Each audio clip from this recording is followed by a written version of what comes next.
Only in America, perhaps, would somebody who lived out of a car for a good portion of his youth grow up to be a college and university president.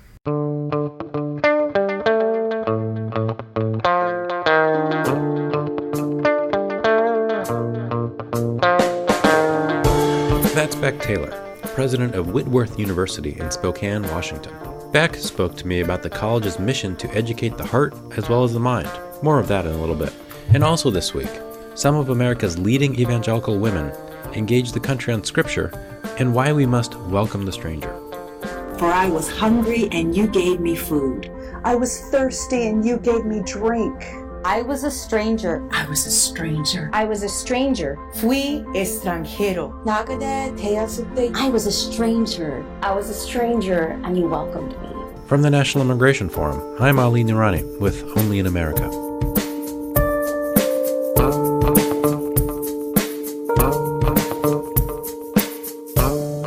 As the Washington Post pointed out, the administration worked overtime to bury bipartisan legislative efforts to reach a solution for DACA.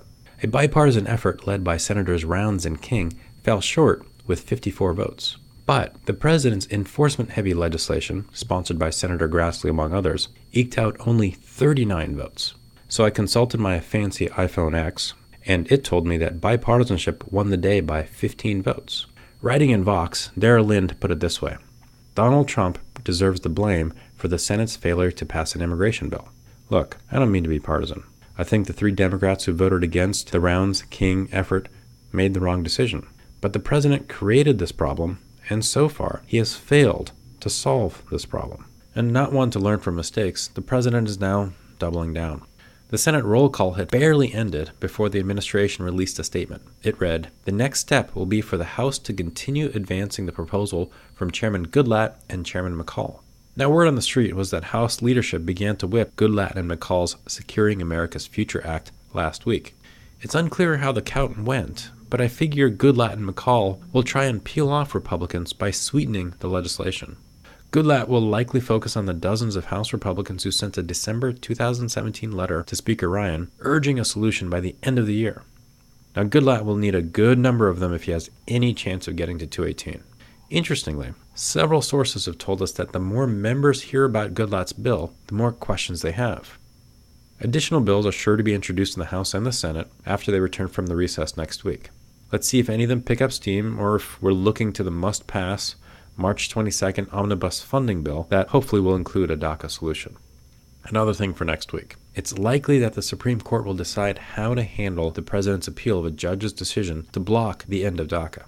The Supreme Court could grant a review with or without the nationwide injunction in place.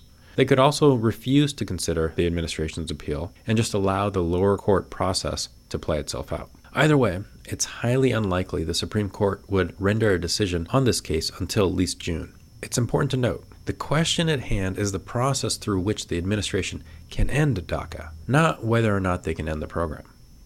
And finally, we've launched a new partnership with our friends at World Relief on a groundbreaking new campaign to engage faith leaders across the country. As part of this campaign, World Relief released a powerful video of some of the most influential evangelical women in the country. The video is designed to remind Christians that immigration is more than a political or economic issue. It is also an important cultural issue. The video borrows from Jesus' words in Matthew's Gospel. Lord, when did we see you hungry and feed you? Or thirsty and give you drink? And when did we see you a stranger and welcome you, or naked and clothe you? When did we see you sick or in prison and visit you? The king will reply, truly I tell you, Whatever you did for one of the least of these brothers and sisters of mine, you did for me. then he will say to those on his left, depart from me, you who are cursed, into the eternal fire prepared for the devil and his angels. For I was hungry, and you gave me no food. I was thirsty, and you gave me no drink. I was a stranger, and you did not welcome me. naked, and you did not clothe me, sick, and in prison, and you did not visit me. They also will answer, Lord, when did we see you hungry or thirsty, Or a stranger, or needing clothes, or sick, or in prison, and did not help you? He will reply, truly I tell you, whatever you did not do for the least of these, you did not do for me. then they will go away to eternal punishment. But the righteous to eternal life. You can keep up with all the big developments at immigrationforum.org and shoot us an email if you'd like to receive my daily updates. Coming up, college dreamers who are teaching university leadership about their plight. I had a staff member walk up to me afterwards and say, I never really knew the story of a Dreamer student. I guess I always assumed that we were talking about people who illegally crossed a border as an adult, was making willful decisions to break the law in our country. And this event has taught me that these students are here most often because of reasons outside of their control, that they see themselves as Americans in every way, that they want to be here, that they want to be productive, tax-paying, contributing citizens in this place. And they just want us to understand the stories.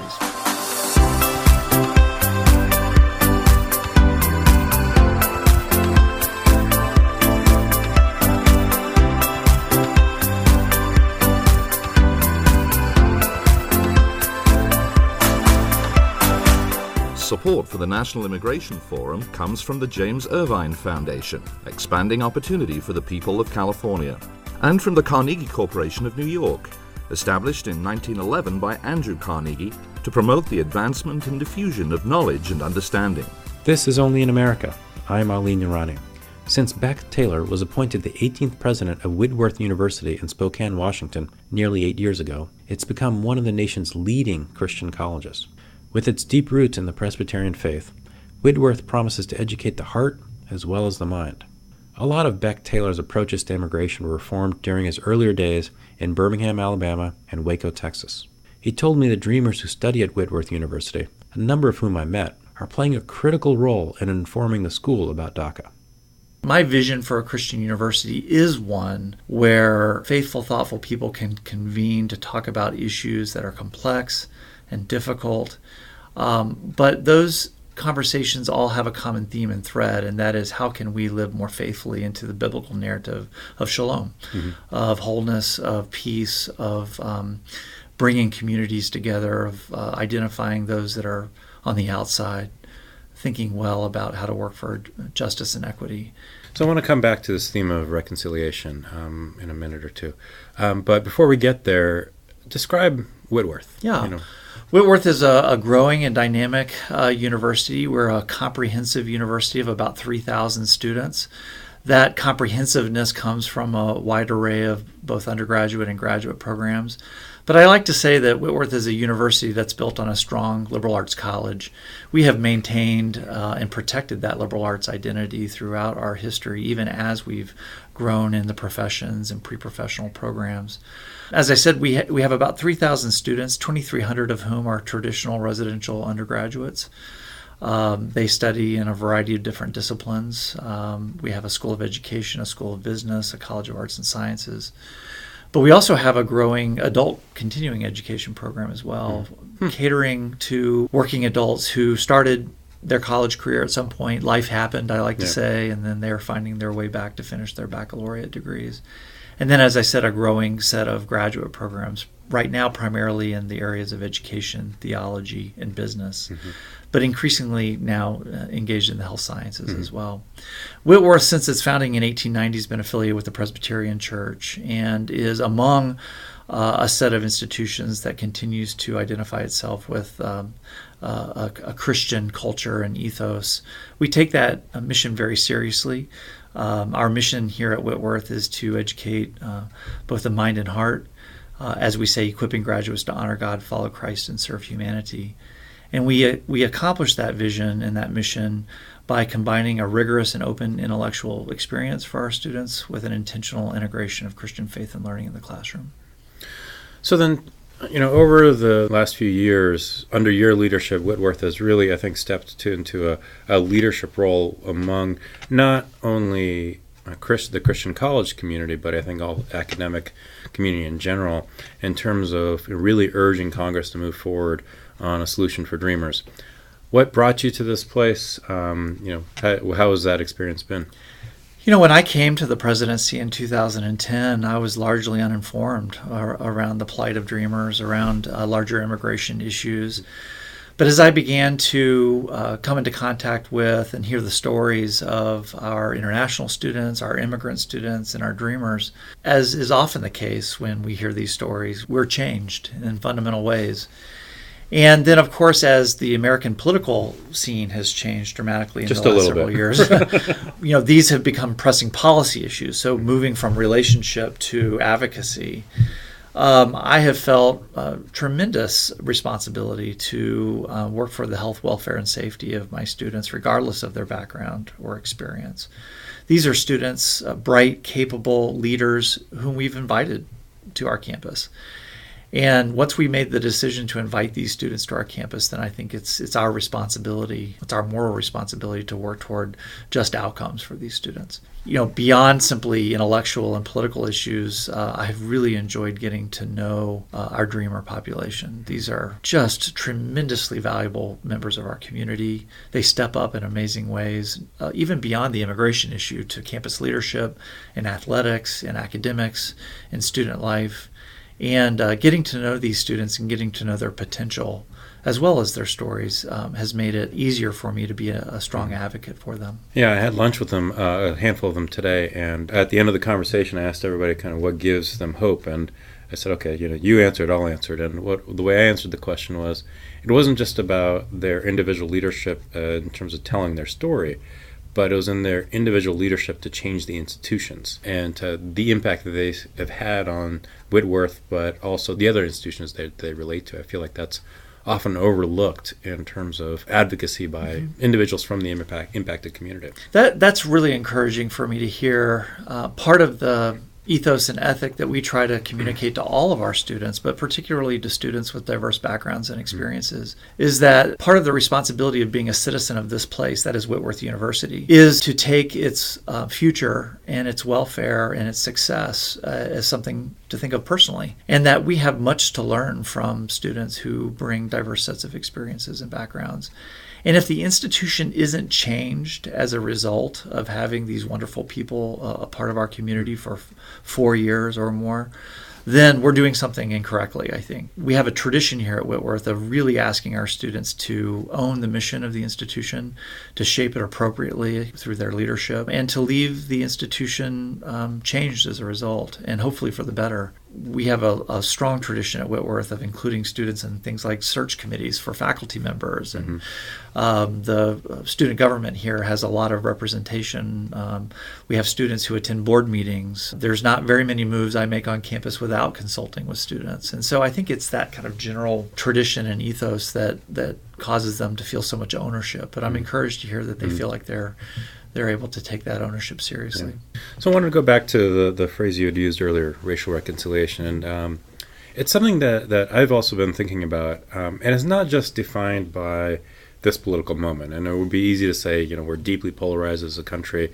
There's going to be a moment or a need for reconciliation beyond it. But it actually gets back to what you were saying in terms of the differences between what you found in Alabama and what you found here. Could you speak a little bit more to that, and what were those differences, and how do you see that playing out in the future, and what does racial reconciliation mean in this day and age? Yeah, those are all really good questions. I think the differences that I saw in Birmingham versus other places I've lived was that kind of that experiential element that Birmingham has over those other places because of where Birmingham is located, because of its history, because of Alabama's location and history. People in Alabama have to lean into these difficult discussions all the time. And while certainly they've not arrived, there certainly continues to be challenges with respect to racial reconciliation and justice in those areas. I think many faithful, thoughtful people have had to engage those issues in ways that maybe people elsewhere in the country haven't thought they needed to. Right. For example, some of the worst kind of casual racism I've ever experienced has been in Boston, Massachusetts, a place of liberality and progressiveness, and certainly in the Northwest we pride ourselves, I think, a little bit in that sense of being progressive and liberal and attuned to these issues. But frankly, Spokane is located in one of the widest parts of the country. We're not far from northern Idaho, which has a deep history of racial division and anarchy. And so I guess what I found here at Whitworth and in Spokane is that we've got many miles to travel as well as a result of our experiences. When I think of reconciliation, I think that term has a spiritual meaning to me, and that's where I'll start. As a Christian, I'm persuaded by the notion that Christ came to earth to both reconcile humans to their Creator and God, but also to reconcile us to one another. And that beyond that, Christ has invited us to participate, to co-labor with Him in the reconciliation and redemption of the world. And so this idea of kingdom on earth, kingdom building on earth, to me has a lot of power and motivates me in, I think, some deep ways. So what are my responsibilities as a person, as a leader, when I think about racial reconciliation? I think the first is to recognize my own sinfulness, to recognize that I fall short of that standard of equity and justice in my own life and in the communities in which I'm a part. But then also to recognize that despite that sinfulness, I'm still equipped and gifted in ways that can bring about transformative reconciliation in the communities that I'm in. And so as an academic leader, I'm privileged, right, to be in a community that thinks well and hard often about how we can become a better institution with respect to creating opportunities for those who have historically been on the outside. And so I think all of those things kind of come together for me to shape the vocational kind of inspiration and call that I have to be a reconciling leader, whether it be around race or immigrant status or LGBTQ issues, gender issues. How can we be thinking well as faithful people as we think about the plights of those who have historically found themselves on the outside of society and culture? And does this approach find its place within your thinking, and not just thinking, but what you're doing in the space of civil discourse? Absolutely. So how does one go about that reconciliation? Well, I think one goes about that reconciliation in a lot of ways, not only in the ways we live our own lives in our homes and in our churches and synagogues and communities, but I think it's also how we talk with one another, how we engage in civility, how we manage the democracy which we've inherited. And I think that happens through civil discourse. I think that happens through thoughtful, well-minded people leaning into and addressing complex issues in ways that elevate discourse rather than tear it down. Unfortunately, today, I think we see many models of illiberal discourse and discourse certainly that reflects incivility and that can damage our democracy, I think. And so the idea of how do we kind of reinstate the notion and goal of civil discourse has been something I've been thinking a lot about. So let's say we're having this conversation, 12 years from now. So you've been at Whitworth for 20 years. Yeah. And I guess my question here is, what's your vision for Whitworth in the context of a diversifying student body, whether it's folks who've been born here or continuing to be a home to immigrant and refugee students? Well, 12 years from now, the campus composition will look very different than it does today. And that's not just because of demographics. As we look at the changing complexion, if you will, of college-going students, there's going to be a huge move toward what have historically been underrepresented racial and ethnic populations going to college, which is really exciting. But I hope that it's not just the composition that's changed. I hope that we're an institution that can meet the needs of a wider diversity of students. Our composition has changed dramatically even in just the last 8 years. I say 8 years just because that's when my history at Whitworth begins. Whitworth's had a long history of engaging and embracing diversity, but just in the last 8 years, we've seen a doubling of the number of historically underrepresented racial and ethnic students. We probably have 5 times more international students on this campus than we did 8 years ago. Really? And those are all really exciting things, but what we've learned in that process is it's not just about recruiting students, it's about retaining students. It's about ensuring that students have really good outcomes while they're here. It's ensuring that graduation rates among those populations of students are at least as good as the majority students that are being served here. And so we've really spent a lot of time over the last 8 years, thinking about how we can be a welcoming community that really supports students from across the diversity range. So in 12 years from now, not only is the composition going to be very different, and to talk about historically underrepresented students might even be, I don't even know what that's going to mean at that point. We'll be a majority minority population probably at that point if the trend continues. But I hope that we're the kind of institution that really knows what it's doing when it tries to meet the needs of all students, regardless of their racial or ethnic or immigrant backgrounds. So before I get to my last question, I wanted to go back to some of the Dreamer students that you have on campus. I wanted to ask, have you gotten to know, because so much of the immigration debate today is not just about the student, but it's also about their family. Yes. As they have been here, have you gotten to know their families, and what has that been like? I haven't gotten to know a lot of the families. I know a lot of the families' stories. Yeah. It's not uncommon for me to meet families at graduation time, for example. But I can't say that I've gotten to know, on a personal level, not in the same way as I've gotten to know students, their families. But as I've gotten to know the students, I've heard their family stories. And the power of those stories, of course, is that it has conveyed to me and taught me, frankly, of the diversity of experiences that our Dreamer students have had, the reasons why they are here, the circumstances that brought them here and have kept them here, and the ways in which they self-identify. One of the really heartening experiences I had recently was when one of our Dreamer students, whom I know you've met today, got to tell his story to a group of faculty and staff. The purpose of the event was, of course, to allow faculty and staff members to hear something other than kind of the monolithic Dreamer story. Some advocate from Washington, D.C., for example. Yeah, some statistic. Some statistic. Right. I had a staff member walk up to me afterwards and say, I never really knew the story of a Dreamer student. I guess I always assumed that we were talking about people who illegally crossed a border as an adult, was making willful decisions to break the law in our country. And this event has taught me that these students are here most often because of reasons outside of their control, that they see themselves as Americans in every way, that they want to be here, that they want to be productive, tax-paying, contributing citizens in this place. And they just want us to understand the stories that have brought them here. That to me was heartening to me, because if we can replicate that hundreds and thousands of times, then I think we can begin to change the culture and the values of this place in a way that can be more accepting and welcoming to these students. Of course, it's the stories that continue to motivate me. So my last question is a question that I ask everybody that I interview. And the name of the podcast is Only in America. So the question is to complete this sentence. Only in America, ... Yeah, what a compelling question. Well, I'll use my own experience.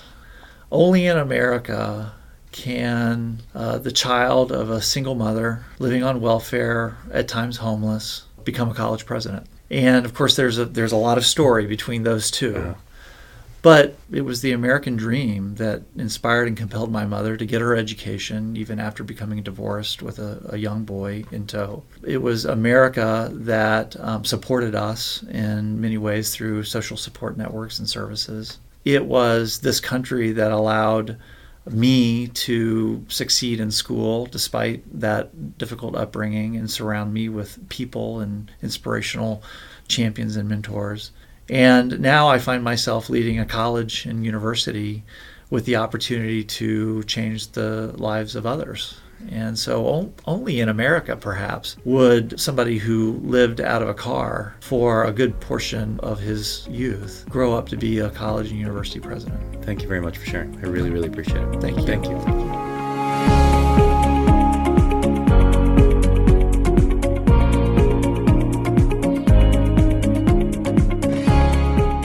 Beck Taylor is the president of Whitworth University in Spokane, Washington. There's more about his life and the school at immigrationforum.org. Subscribe to our podcast while you're there.